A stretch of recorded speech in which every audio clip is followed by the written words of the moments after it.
Sean Taylor, Green Power Solutions. Welcome to Cornwall Innovations podcast. How are you? Thank you so much. Thank you for having me. Yeah, really very good on a Monday morning. Excellent. Let us know, what does Green Power Solutions do? So we're a green tech company. So we're a telematics company for off-grid assets. So I'll break that down even more because every time I tell people that you can see the glaze go over. So off-grid assets may be things like CCTV towers where you're going down the motorway and you see them. So most of those assets are powered by battery or solar because those companies are trying to lessen the reliance on diesel generators. So we essentially allow the operations teams to find out how long that unit is going to stay up, what their battery is, what solar's looking like, make some predictions. So it helps them plan where their engineers are going to be sort of put around the location. So previously, and even up till now, 75% of all engineer visits are scheduled. Wow. So fleet owners can be really blind. They just change a battery every 2 weeks. So without knowing if it's actually needed to be changed. Yeah. And that's expensive, and you've got people going all over the country in different directions. So with some intelligence, you can say, actually, it's your optimal routing would be over here first. These are your priorities. So so that's essentially what we allow operations teams to do. Incredible. So you're saving if I understand correctly, you're saving the time of the engineers. They're only going to the off-grid assets when needed. So that's saving the time of the people power. Yeah. And you're obviously changing batteries when needed rather than just changing them whenever, just because they may run out. Yeah. So saving time and money, is that right? Yeah, absolutely. So it's reducing site visits. They don't need to go. So a site visit, that might be £200 for half a day. So, if we can save one site visit a year, which we do, we're multiple site visits a year. Yeah. It's a huge saving for clients. Absolutely. And are most of your clients coming to you because of the cost savings, or are they coming to you from a sustainable point of view, or combination of both? A bit of both. It's a huge area, specifically in CCTV towers, because instead of having teams of sort of people kind of physically watching assets, they are putting CCTV tower, they're putting technology in instead of having humans sort of going around. So it's saving them. So it's saving their customers money. So their customers might be a Tesco warehouse that's being kind of surveyed. So it's multiple things, but it's essentially when it gets darker and it's winter, and winter's coming as a real thing for our clients.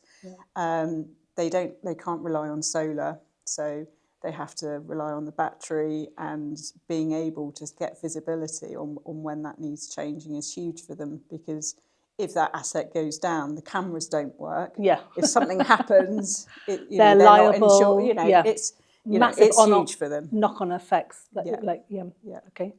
And I suppose that brings me to AI. Obviously, the topic of the day. Yes. So is that affecting your technology? Is it assisting any of your clients or yourselves in building your business? AI has been the biggest driver in sort of business in the last few years. And I think you can talk to anyone and people will have very different sort of views on it. Yeah. You can either look at it as an opportunity or a threat, as with any kind of new technology, headwind that's going on in the market. When we originally started the business in this guise, doing green tech, we originally were a SaaS company, so software only. So we were integrating with manufacturers' hardware that was already there, and representing it to fleet owners in the way that was the most helpful for them for that data. But this time probably January last year, when you could see the improvements with Claude AI, how easy it was now to copy features. Our competitive moat, our first to market advantage, basically just went overnight. So that was pivot time for you guys, quickly? Pivot time number 1, you 100. could say 100. We moved then into hardware. So instead of integrating with the manufacturers that were already there, we're now competing with them. So we've been able to develop hardware that it uses the least power. When these assets are very power sensitive, of course, they need the lowest power monitoring system. So we feel we've got that in the UK now, which is exciting. Incredible. Yeah, so and we now can take the whole data journey, and it belongs to us. So it helps with our IP. But at that time, it kind of, because we were working remotely, and then we became a manufacturer almost overnight. We had to come into an office space. We were working remotely before, but now we need to do excuse me, we need to test. We need to have an area where we can come and do that work. And obviously, being sporadic just didn't work for us anymore. Wow, that's incredible. What a pivot, and like thinking quickly. And for me, it makes so much sense. You have no sort of weak link in your supply chain. I mean, you're providing software and the hardware. And but we see pivots like this. AI is so disruptive. I've always had a real interest working in tech. I in 1997, this is ages me, my first job was working for AOL as an office junior. So when the internet came, when the .com happened, I was working in a .com as a marketing manager. All through it, all my businesses have been sort of tech-based. Always in the UK, Sam? Pardon? Always in the UK? Yes. Okay. Yeah. But this is just the speed of transformation is something that, I'm quite excited by it because I've got a real kind of passion for it. I'm very interested in it, and you can see the way things are going to move and change. On the other side of it, I've got 3 kids that are in university or going to university, and they're all kind of studying jobs. I can't see what, And they may not even exist when exactly. they come out 3 years later. So they're just having a bit of an expensive life experience at the moment. But it is interesting. But we've had to probably almost pivot again recently because we're seeing that clients, if they weren't doing their software in-house before because it wasn't their core capability. And they were outsourcing to agencies or not doing it. They were just working with other people. Now they can take one developer in-house, and if that developer's a good orchestrator of agents, they've got a whole development team. So incredible. They might not want our dashboard now. They want our endpoint, our data. They want that data, and then they can sort of whip up these dashboards that they want themselves. So again, we've got to change. Above, we've got to move. Be in front of them all the time. And just for our listeners, when you say agents, you mean AI agents. That one software developer one employee is developing for that business. So it's incredible. And that helps us as well because that's how we're building out our product, and we're using. We're only a team of 3, but we probably operate as a team of 10 or 12 in old money because we can just do so much more with the AI agents. So it would be safe to say you're a fan of AI. I think obviously ultimately it would take out humankind, but apart from that, I think at the minute it's okay. But it's hard. We're also a B Corp. You have to kind of balance. We're saving our customers so much carbon, so much energy efficiency is happening through what we deliver. But how we deliver that is through using AI. So it's a real dichotomy, and I think a lot of businesses will be facing the same. But unfortunately, it would be use AI or die for us. We're a small company; we can't compete. And having 10 developers sitting and writing code in it'd be like writing a book with a fountain pen. Yeah, compared to what it is now. No, incredible. I love the pivots, and I love you embracing the technology, in particular a woman in tech, which is, you know, as any sort of STEM industries is sort of more unusual or definitely a minority. But who is Green Power Solutions? Like you mentioned 3 team members. Like talking about the humans now, not the agents. Who's in the team apart from yourself, Sam? We're all part cyborg now by now. So it's myself, my business partner. So we're both founders, Andrew Shaw. Yep. And then we've got Matt Allen, who's our technical director, who's based in Worcester. So unfortunately, most of our customers seem to be in the north or Scotland. Right. So it's, you know, it's not easy when you're Cornish-based company, obviously, to make all of the meetings face to face, which is ideally what we'd want to do. Yep. But yeah, we work really well together. It's good.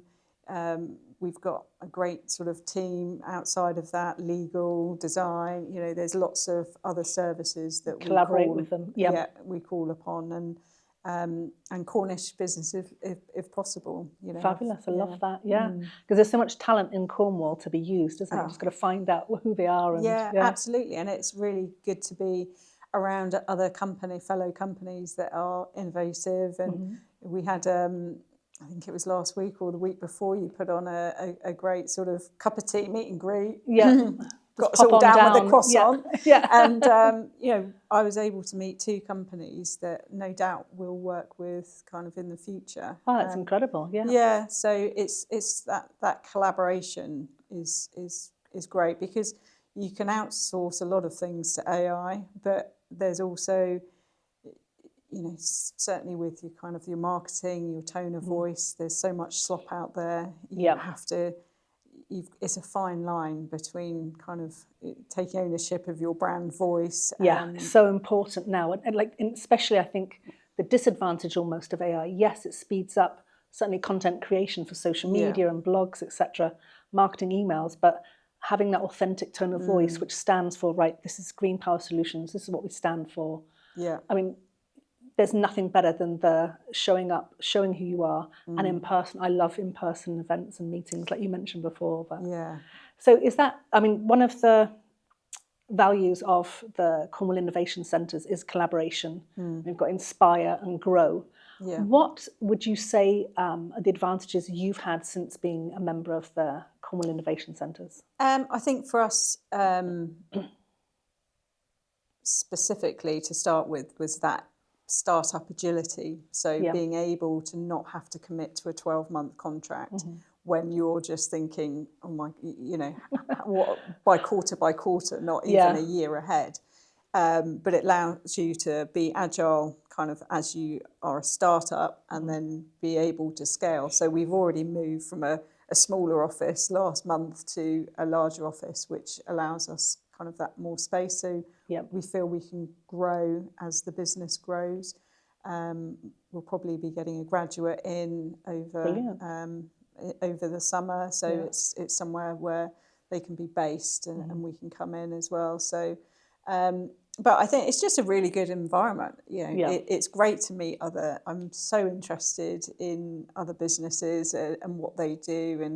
And it's, you always think we're so far away from things, but when you actually speak to people, like what we're doing in this county has always impressed me massively. Yeah. But you know, there was a point a couple of months ago when we were doing our testing where we just couldn't quite get good connectivity, and we were thinking, oh, you know, we might have to move, and we didn't want to move. And the team were just amazing. They really helped us kind of find a solution. Good. They didn't want us to move. We didn't want to move, and we didn't have to. So fabulous. Just being flexible with company, and you know, you definitely feel like you're not a number or an office number or room number. You definitely that's good feel. To know. Yeah, that's fabulous. Yeah, we're very happy here. No, fabulous. Thank you so much. Yeah. And who is Sam Taylor then? What do you do at the weekends? Well, at the moment, I watch my son play football all around Cornwall. So, so I played hockey, Bodmin Hockey Club, for many years, many years. But my back, unfortunately, after 25, 30 years maybe of playing hockey, it I had to stop doing that. So so currently watching Ollie go around playing football until he goes to university in September. Oh, wow. And if you ask me this time next year what you would do on a Saturday, I don't know. I don't know what I'm going to do. It's going to be get lots of fun new hobbies. Yeah, you never know. I'm going to end up gardening. I know it. Sam, thank you so much for coming here today to talk about green power solutions. I've loved learning how you're pivoting, you're keeping ahead of the business, you're helping people save money, save time, and be sustainable, and also how you love being a member of the centres. And thank you for being here. We really appreciate it. Absolutely. I enjoyed the chat. Thank you so much for having me. Cheers. Thank you.